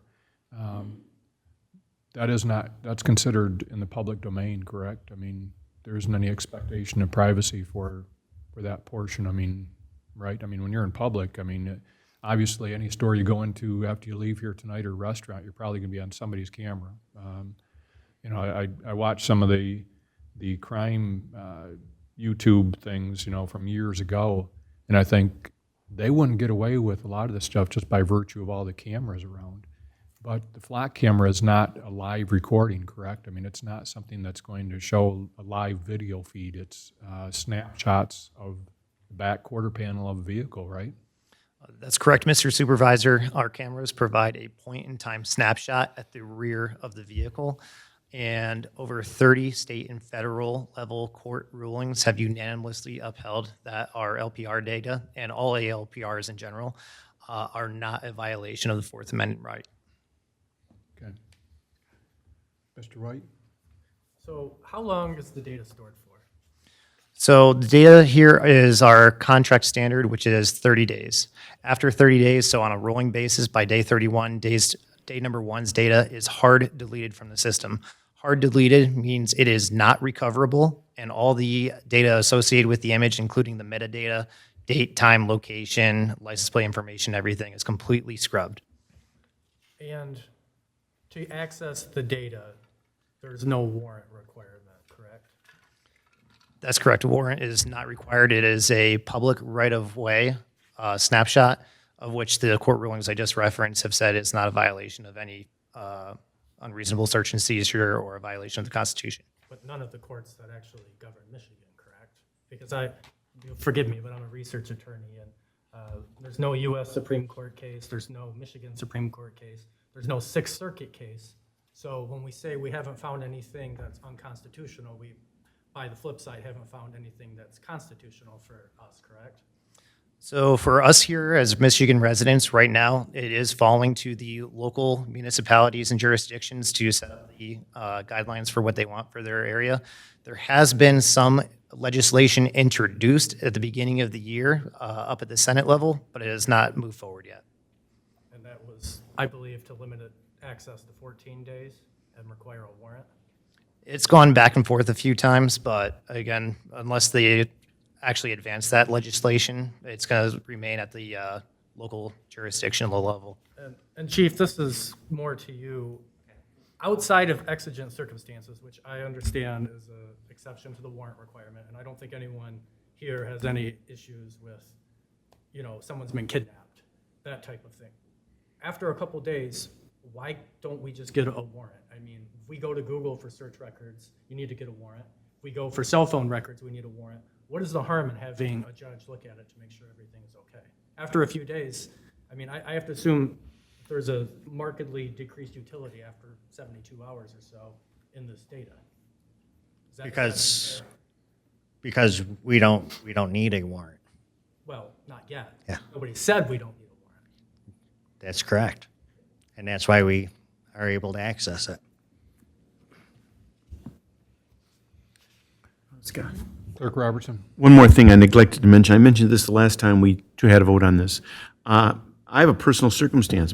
I believe these flock cameras and the presence of them in Waterford and areas in Metro Detroit saved my father-in-law's life. He's 86 years old. He got in his car on an afternoon, and he was missing for an entire day, Friday into Friday night, into the wee hours of the morning, and they were able to triangulate and find him and bring him home because he was confused and couldn't find his way home, driving around, and he drove around for, I believe, 30 hours was the total number of hours that we didn't know where he was. Fortunately, he was brought home as a result of these flock cameras. So I just want to mention that on a personal level, part of the reason why I support these cameras and their usage. Thank you. Okay, thank you. Any other questions? Can we take this to a vote? I'll make the motion, Mr. Supervisor, if that's appropriate. Just one more. Okay. I'm not categorically opposed to these, but, I mean, we're kind of flying much, I think, closer to the sun than has been let on, given the lack of really any binding court decisions on us.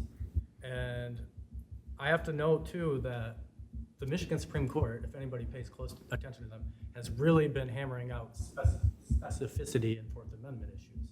I could really see the Specificity in what? in terms of warrant requirements. It's gone very much more, you have to be very detailed in the warrant. I just see this getting rolled into this in the course of a couple of years. That's me, just as somebody who's worked on this. And by the same token, the U.S. Supreme Court in end of June had a case that is also going to be essentially a feeder case for future ALPR in the various circuit courts. So my concern is less that we're going to abuse it and more that the legal footing is not actually nearly as strong as I think has been represented tonight. So that's all I have to say. Okay. Is the motion in order, Mr. Supervisor? Yes. Then I will make the motion on item 8A. Supported by Mr. Fike. Supported by Fike. Shall I proceed with the roll call? Unless there's any further discussion. Okay. Treasurer Yancho. Yes. Trustee White. No. Trustee Fike. Yes. Myself, yes. Supervisor Bennett. Yes. Trustee Ryder. No. The vote is 4-2. Motion passes. Okay, thank you. I would just urge, and I appreciate, Mike, you coming to the meeting, but I would urge that, Flock and the associated entities attempt to put information out that's, factual. Because I think, part of the problem with any new technology is when there's a void of information, a lot of it gets filled in with things that may not be true or may have half-truths. And I think one of the things you could help us with is with, helping to educate the public on what these things do and don't do. Because I think there's a lot of misconceptions. I know there is, just from all the articles I send to our chief and posts on social media over the weekend. If I'm surfing, I know a number of others here too on our board send those. So,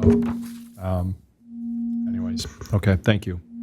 And I appreciate the candid discussion by our board members on this topic. And thank you for coming tonight. Okay, item number B, the board will consider a motion to approve Resolution 2626 to amend the park rules and regulations. And thanks to our officers, they're here this evening too. We appreciate the work you guys do, okay, and the integrity you do it with. I know our whole board feels that way. Mr. Kimmer? All right, good evening, everyone. The resolution before you tonight to amend the parks rules and regulations is specific to e-bike usage throughout the parks and on the non-motorized trail network throughout the township. If you recall, we established the Parks and Recreation Ordinance, which then allowed us to establish parks rules and regulations. We adopted that in April of 2025.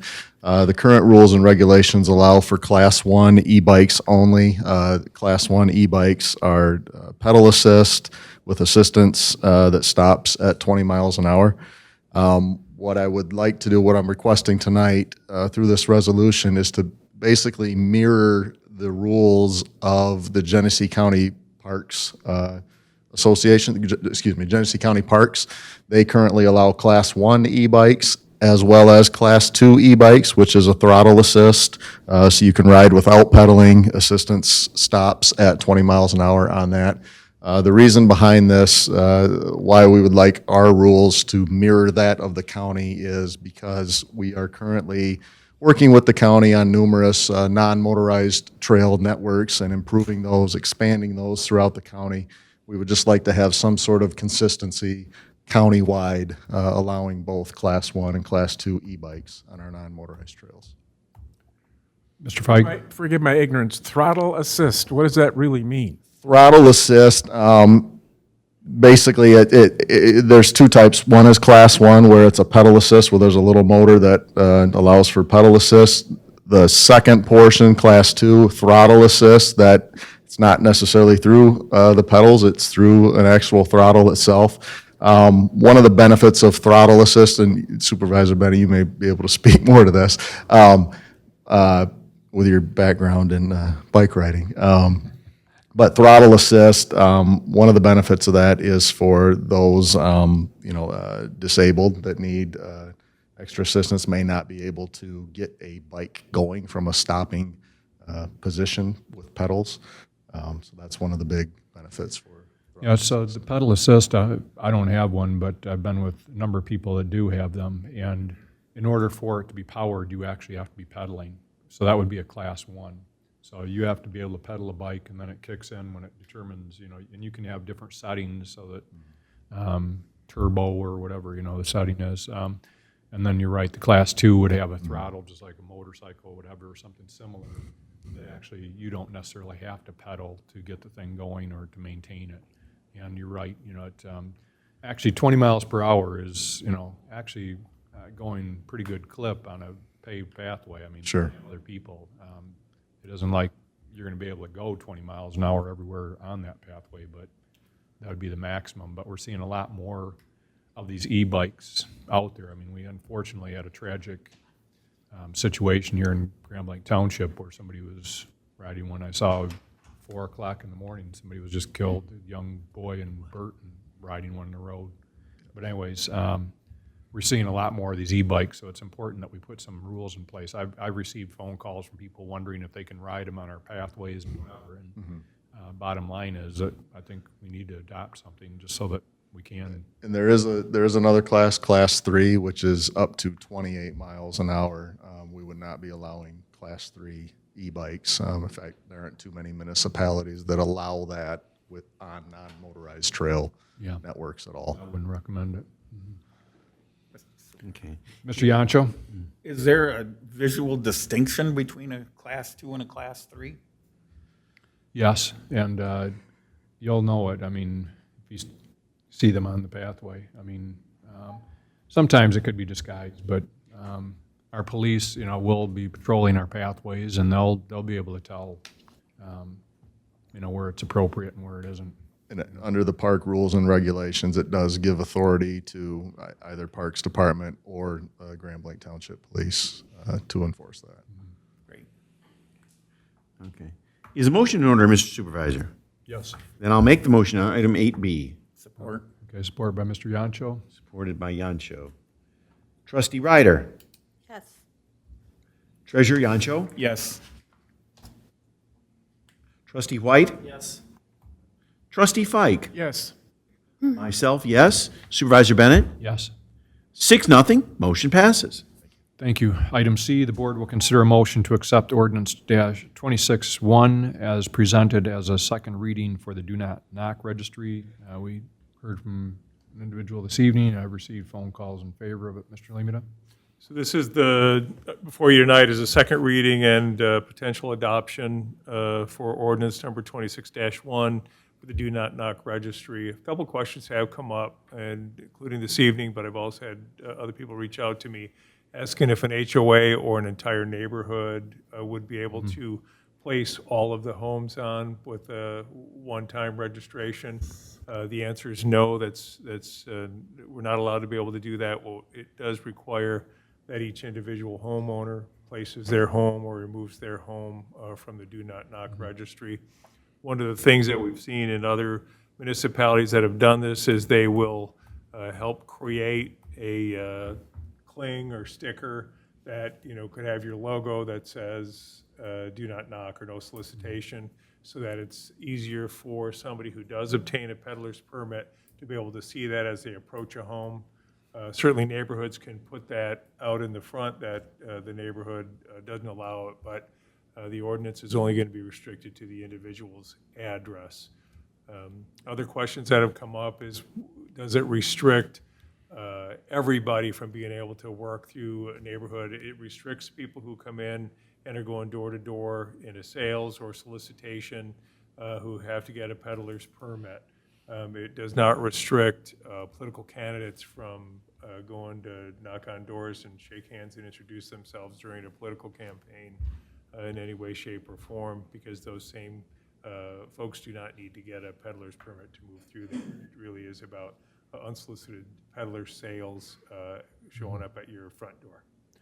One of the concerns that was brought to me, and I wanted to see if we can maybe make this, I don't want to have unrealistic expectations of people that sign up for the this Do Not Knock registry, as to think that it's going to eliminate all individuals from coming to their door, because I think some of them aren't aware that there are some exemptions that that individuals with political campaigns, what have you, are still able to, you know, knock on the door. If I see one of those no solicit, I stay away, just because I figure they don't want anybody at their door. But I just want people to not have unrealistic expectations. I don't know, charity groups, are they required to register with this?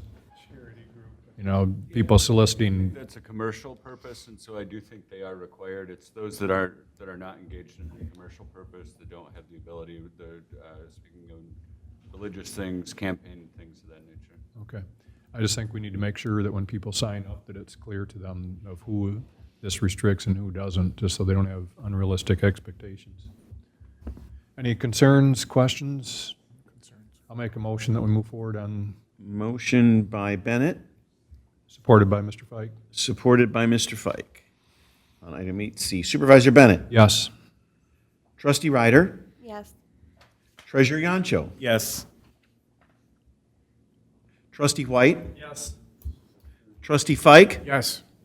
Myself, yes. 6-0. Motion passes. Thank you. Item D, the board will consider Resolution 2627 for the installation of 3 streetlights on the Township campus service drive by Consumers Energy, and for the supervisor to execute all related contracts. You have Mr. Boggs. Good evening. Good evening, everyone. Before you tonight is a proposal from Consumers via resolution to add 3 Cobra Head streetlights on the service drive that connects from Dort Highway to the police department that goes throughout our campus. The new DPW fire station, fully functional.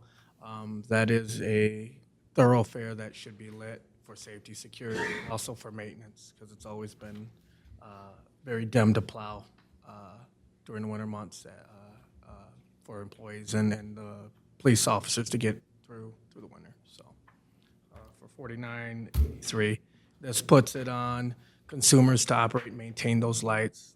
That's why we didn't want them private and ran by the township. Mr. White? I'll make the motion. Okay. Motion Supported by Mr. Fike. White. Supported by Mr. Fike. Supported by Fike. Myself, yes. Supervisor Bennett. Yes. Trustee Ryder. Yes. Treasurer Yancho. Yes. Trustee White. Yes. Trustee Fike. Yes. 6-0. Motion passes. Thank you, everyone. Thank you. Future agenda items, Mr. Limada. So your next meeting will be on September 1st. As required by law, you will receive the superintendent's recommended fiscal year 2027 annual budget. We're deep into that process now. We have met with all of the department heads.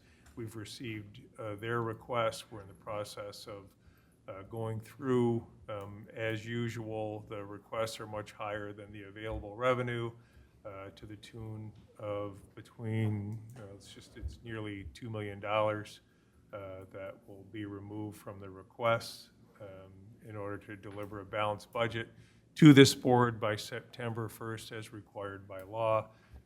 At that point, we go, you'll get, should have hard copies available for September 1st. You'll have at least 30 days to review and reach out individually for any questions. And then we'll start in October at board meetings or special meetings, if you would prefer, to begin to go through each department's overall budget to see how we move forward to have a balanced budget delivered for your approval before December 31st of this year, so that we are legally allowed to expend funds come 1/1/2027. Mr. Lehman, just out of curiosity, do any departments ask for less than they did the previous year? I don't recall any off the top of my head, although I will tell you there's always a couple departments that are 100% status quo. The increases that come through are for contractually obligated wage increases, and of course, healthcare gets picked up in that, workers' comp, all of those, get factored in for each department. So, but there are several departments who do not have additional, any major additional requests, more inflationary pressures. There are also several departments who have asked about additional personnel. All of those will be looked on as a case-by-case basis and work through the priorities, making sure that we're accomplishing the board's goals and their strategic plan. One thing new this year that came out, we had a meeting in January with the administrative team, all the department heads, and there was a request at that time that the other department heads would like to see that process that the superintendent and finance director go through in trying to parse it down to get to a balanced budget for delivery to the board. And so tomorrow morning, that'll kick off with all of the department heads being able to see each other department's requests, including new personnel. They're not being asked to come in and justify it, but just to describe the request for new personnel, any major changes in their respective budgets, so that the department heads get a better understanding when Matt, Kathy, and I get together and sit down and try to go through all the various requests and see what we can fund and what we can't fund for our delivery to the board. Allow them to have that opportunity to see if you're asking for 4 new personnel, for example, with a very limited revenue increase, where would those funds come from, and how we go about to prioritize those. Not to belay this, but is this an easy or difficult budget year? This is probably, I said last year was my toughest budget year since I've been here, and I created the 2016 fiscal year budget. I said last year was my toughest. This year tops that. We didn't have the growth that we have experienced over the last few years, and we had a higher increase. Our healthcare went up 30% for this year, where I won't have my renewal until sometime in September, possibly late September, but I'm anticipating, after speaking with our broker, that it's a 20% increase again this year for healthcare. We haven't gotten the renewal on property and casualty insurance. We're expecting an increase there. We've seen that go up considerably over the last 5 years. So a lot of those are factors that are not those aren't requests by your department heads per se. It's just those are the inflationary pressures that we're experiencing across the board, just like everybody else. Okay, thank you. Any report, Mr. Yancho, Treasury? Not related to my office, but as a resident of the southwest corner of this township, I'd like to thank Genesee County Road Commission for opening the roundabout at Fenton and Baldwin. Did they do that today? It opened, I think, yesterday or Sunday. On a Sunday night. But I drove it today and yeah, it's made a lot of difference on my road, Halsey Road, so. Well, it was kind of crazy seeing semis driving down Halsey Road for the past month or two. I couldn't believe I'd riding my bike and having semis pass me going 50 miles an hour. Right. Clerk Robertson? Nothing to report, sir. Okay. With that, a couple of things. We received word today that actually Dort Highway is going to get paved, I believe, yet this fall. So, that's real exciting. And the only section that I believe they're going to pave is between Maple Road and Saginaw Street. So we're glad that it's in Grambling Township where they're paving it, because the entire length of Dort Highway, from what I can see, needs it. But the state found some money, or MDOT did, in their budget that's left over, so they're going to pave that. There were several other municipalities that wanted their state highways, because I was at a road commission meeting this morning where I know one of our neighboring townships thought their M road should get it. But anyways, I'm pleased that Dort's going to pave. We also are going to, we haven't publicly announced this, but I'll mention it. We don't have all the details, but we're working on a ribbon cutting for the Embry pathway for September 2nd. It's going to be probably around 5 o'clock in the evening. And what we're hoping is that we can get some our younger residents on bikes and what have you, and families.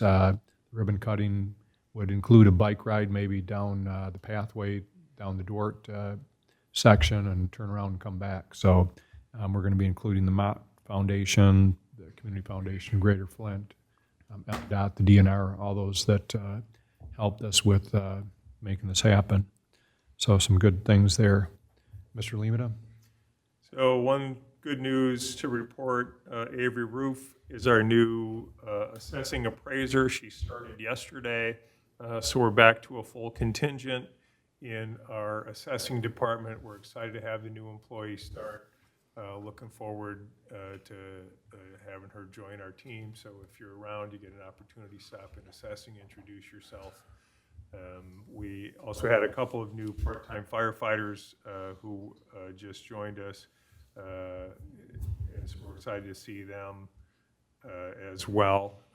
We continue to see some employees come, some employees go through the fire department, but we're still able to recruit. We told you it gets tougher and tougher, but the fact that Chief Gent was able to get through that process and get 2 more part-time employees on to replace some who had left, we're excited to report that.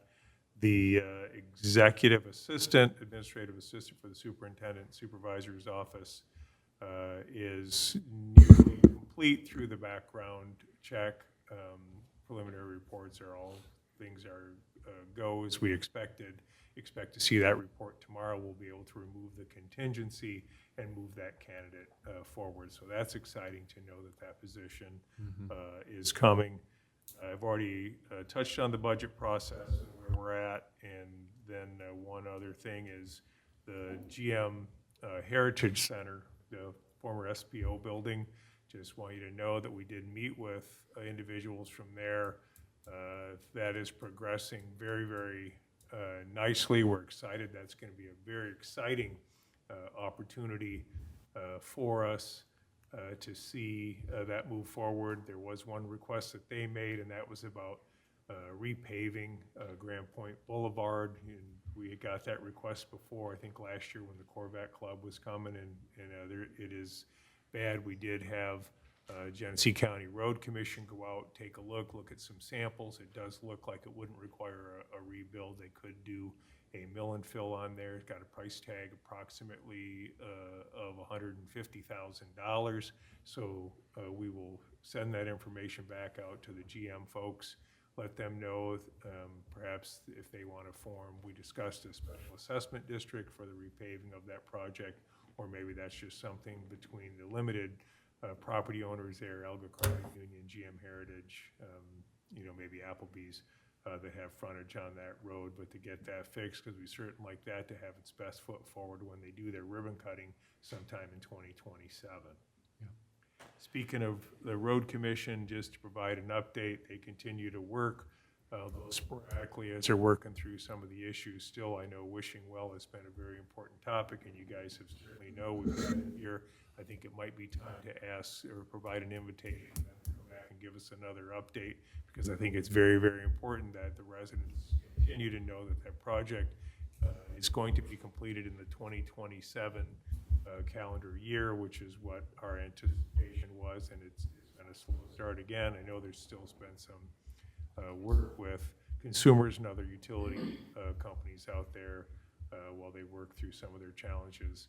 Orchard Haven is moving forward as well. We have been alerted by the Genesee County Road Commission that there may have been an engineering deficit in the Orchard Haven subdivision 2 that is going to cause them to take another look maybe at some driveway replacements, culvert replacements. Those were two very, very big projects, both $3.2, $3.4 million projects that we were somewhat disappointed in on how this project has moved forward. And again, we're acting as the financing arm, but we have some serious concerns when we know that Village Green is the next $3.whatever million project that would be slated for a 2027 year. So I really want to make sure that we don't have a three-peat on underperforming engineering in advance of before we go into Village Green, because that was hard fought by the folks who got that one through and passed. And so we're hoping to make sure that those challenges that we've experienced are addressed. And that's why I said I'm going to put a formal invitation out to the Road Commission once again to come back and appear before this board to provide you an update on where we are with all of these projects. Mr. Lehman, would it be helpful also to have Consumers Energy have a representative here that could discuss, because it sounds like we're hearing, from the Road Commission that they're having issues with utilities, so maybe we invite the utilities to attend as well and find out how we get them on the same page, because the residents are the ones that are bearing the brunt of the delay and what have you. And I think from what the Road Commission is saying, it's consumers who's delaying them from completing work and what have you. And we're getting it, Mr. Supervisor. Residents are frustrated, as they should be. In fact, if I lived there, I'd be very frustrated. And the information that we're getting, like the contractor for the street went in and did the excavation around the utilities so that they could get their work done. And then consumers went back in and filled in what was excavated when they did some work on theirs. And so now the road contractor is saying, now I have to go back in and re-excavate the work that I excavated. Right. And it sounds like there's a real communication issue going on with that project over in Wishingwell that's frustrating me, frustrating the utilities, frustrating the Road Commission, frustrating everybody. And we're not getting a lot of really good answers coming out of it. So, like I said, I think it'd be a great idea to have. I'd love to have everybody in this room, and so on, when they're all pointing fingers, we can say, I don't care whose fault any of this was. I just need to know from the resident standpoint that we can provide them with the information, or help try to get the Road Commission to provide the information of a true target date for when this project will be completed and their sub can be put back to use. Well, like you said, we have two other major projects, one that's going to start, or has started, I guess, but another one that is on the slate for next year that's a huge neighborhood. And I don't want it to repeat either. I want them to get things together so that, one of the challenges, we're one of the largest townships in Genesee County, and probably have more paving projects by a long shot than any other community too. And it may not be an issue for others, but it certainly is here. We need to make sure that this doesn't happen with the next two projects that are underway. So, whatever we can do to bring those people together, whether it's at a board meeting or our own meeting, I think. The utilities, I think, are challenging enough to work with. I was at a Road Commission meeting this morning. We have a utility line that I know Mr. Boggs is working on trying to get Comcast to raise up. It's about 5 feet from the ground over a driveway right now.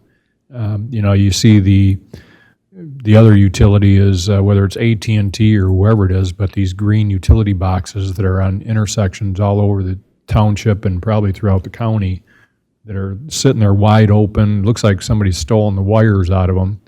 They look absolutely horrid. I mean, here we are trying to beautify our community and do things, and we have these open utility boxes that nobody knows who's responsible for maintaining them. We go out and put a zip tie and, lock them closed, and then next thing you know, the next day they're wide open again. I don't even know if they're being used anymore. We talk about decommissioning buildings, but somebody needs to be responsible for decommissioning all those utility boxes that are sitting around, because they look horrid, and they're at some of our major intersections as well. I know it's picky, but I'm tired of looking at them. But anyways, Mr. White, you had a comment? Yeah, if they don't get their stuff together, it's going to deter any other subdivision from, why are you going to, even if you're supportive of having your road repaved, why are you going to want to do it if it's going to be tore up for 3 years? So we're just going to have our roads get worse. And I mean, it just seems like the road commission's got an excuse on every problem for every reason, every time. And it's unfortunate we have to work with them. Okay. Anything else, Mr. Limita? That's it. Anything, Mr. Chubb? Nothing further. Okay. Motion to adjourn, supported by Mr. Fike. All those in favor, say aye. Aye. Thank you, everyone. We are adjourned at 8:05 PM.